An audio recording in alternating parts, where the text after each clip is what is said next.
And no matter what the storm may bring, I'm fine with you. And the point of it all, I love you. Okay, so for the cake pops, you're going to need a bowl, something to cut on, a knife, a spoon, and your hands. And that's the utensils that you'll need. And then for the actual cake pops, you're going to need a cake. Doesn't matter what size cake, any kind of cake, just a sponge cake, not that by me like regular cake, sorry. You're going to need a can of frosting. You're going to need that. And then you're going to need chocolate coating or like chocolate that you can melt. And optional sticks. And optional like food coloring and stuff like that, because you can decorate these any kind of way. And also, sorry, it just came to me, it's optional to have sprinkles, but you need that stuff. So let's go ahead and get started. Okay, I have all my cake trimmed up and stuff, so this next part is fairly easy, but if you don't really understand, I don't really know how else to say it. What you're going to do, like say this is a piece, you're just going to take the cake and you're going to kind of make crumbles out of it, so it's kind of just going like this. You're basically just squishing up the cake so it will be into little tiny crumbles. And I told you guys this is a carrot cake, so I am going to be making carrot cake pops.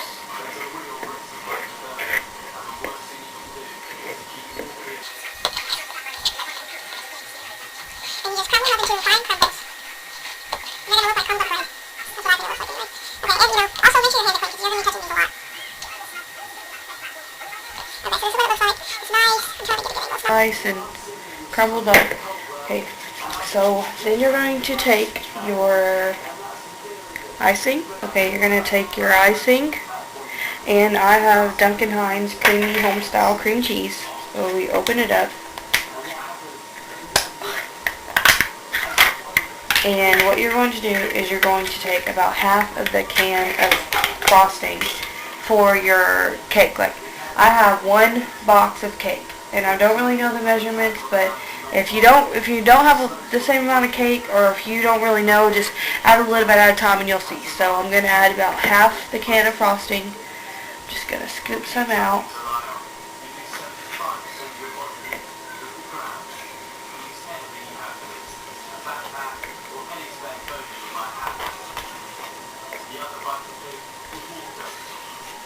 Okay, so I've got my frosting in there. Now this part is very, very, very messy. I'm stirring it around with the spoon, but you'll have to absolutely use your hands. I don't know if maybe if you use like a mixer, if this would work. Like not like a hand mixer, but like a mixer that cake bakers use. I don't know what that kind of mixer is called, a table mixer or something. Okay, so I just stirred it around a little bit. And I normally like to do this with gloves, but we don't have any gloves. So what you're going to do is you're just going to take this mixture that you got going and just basically fold the icing into the crumbs you have. And you want to keep on mixing it till it has about the consistency of Play-Doh. And you can't overdo the icing, so you have to be careful. I mean, if you overdo it, it's not a big deal. I mean, it's not like you're going to take pops or anything. It just means you have a little bit more sticky than you like. Okay, so like I said, this is messy. And I for one don't like to scrub with my hands, because I just don't. I like to have stuff. Okay, so the extra's off my hands. And this is what it looks like. It looks like Play-Doh. It's moldable. Okay, so after you get all that neat stuff, you're going to go ahead and start making the balls.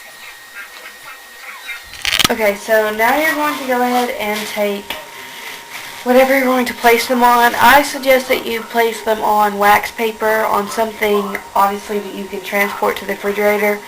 We don't have any wax paper, we don't have any saran wrap, so I'm improvising and I'm using a plastic bag. So if you don't have that kind of stuff, plastic bags work really well, and those styrofoam plates work really well. That's what I normally use whenever we don't have it, but we're out of everything. So I'm going to take this plastic bag. I just have a pan. I wrapped it around the pan.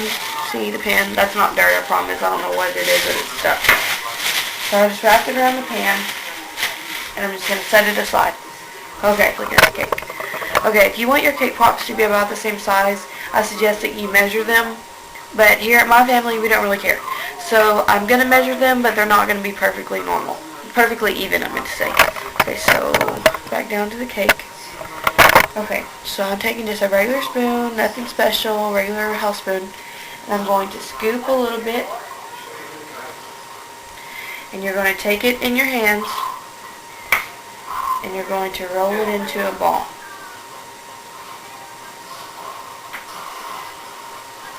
And then you're going to place it on your, wherever you're placing.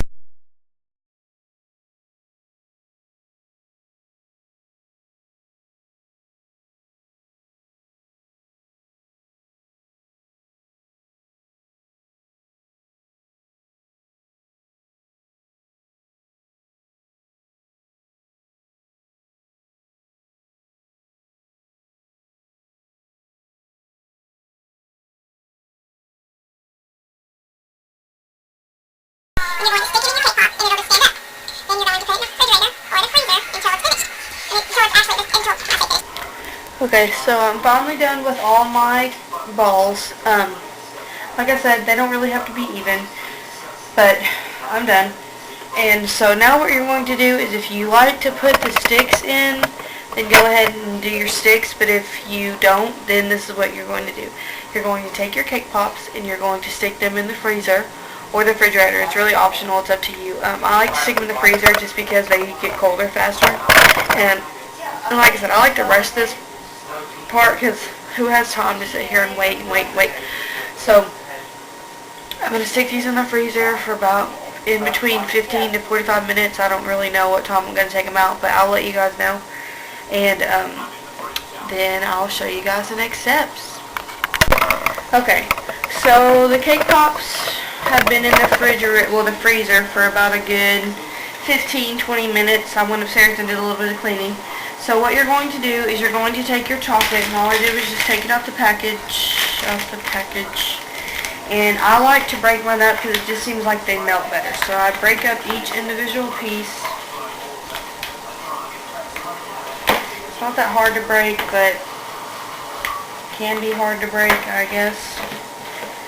So I just keep them in rows just like they were, and I break them. Okay, now we're going to go over to the microwave. Okay, so now we're going to take the chocolate and we're going to put it in the microwave. Sorry, I'm trying to position my camera right. We're going to put it in the microwave for 30-second intervals until it's completely melted, and every single time whenever you open up the microwave, you're going to stir.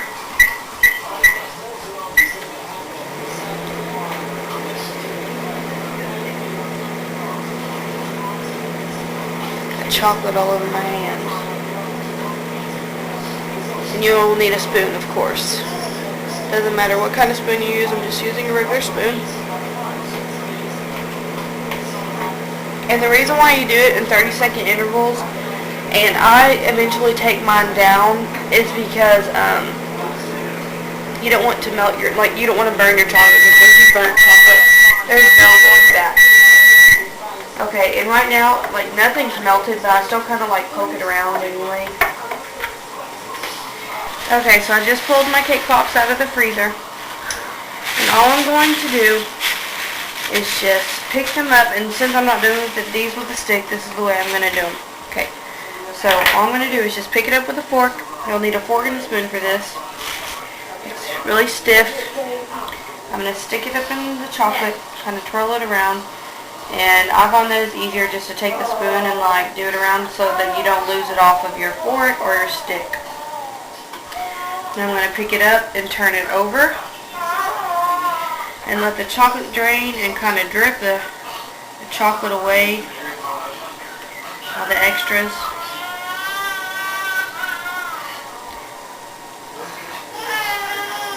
And I'm going to drop it down just like that.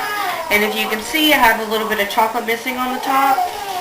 So So all I'm going to do to fix that is just put a little bit of chocolate on the top. Okay, so I'm going to keep on doing that.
Those, and then there's the ones I got right here.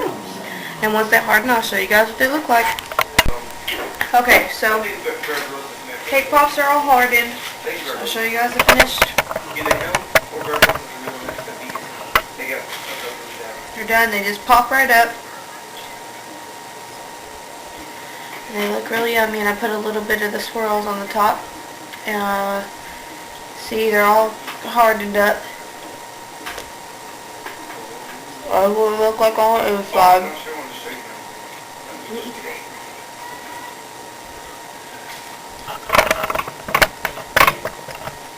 good.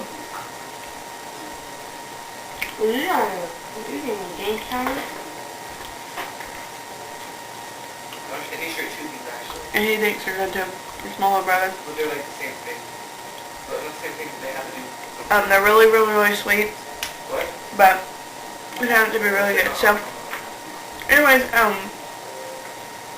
thanks for watching, and I'll talk to you guys later. Bye.